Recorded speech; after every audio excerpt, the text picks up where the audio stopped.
মামুনি তুমি কি খাচ্ছ? কি দিয়ে রুটি খাচ্ছ? কি দিয়ে? কি দিয়ে? ঝোল দিয়ে? এটা কিসের ঝোল খাচ্ছ তুমি? হ্যাঁ, কিসের ঝোল? খালি ঝোল। মামুনি কিচ্ছু দেয়নি তোমাকে খেতে? পা দিচ্ছ কেন বাবা? বাটিতে পা দিতে হয় না, পা সরাই ফেলো, সালাম করো। আসসালামু আলাইকুম বললেই হবে? তুমি এত বোকা হয়েছো কেন মামুনি?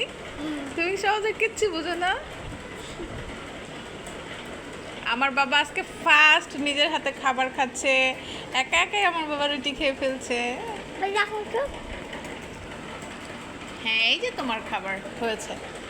নাও সুন্দর করে খাও তো বেবি, দেখি তো আমার বাবা কিভাবে খায়, পাপাকে দেখাবো, বলবো দেখো তোমার বেবি মজা করে একা একাই খাবার খেতে পারছে। গুড, আমার বেবি বড় হয়ে গিয়েছে, মাশাআল্লাহ। ঠিক হয়ে বসো বেবি, দুষ্টু করো না মামুনি। মামুনি আজকে তোমাকে রুটি বানিয়ে দিয়েছি, তোমার ভালো লাগছে খেতে? আচ্ছা ঠিক আছে, আয়নাত পচা কাজ করে না।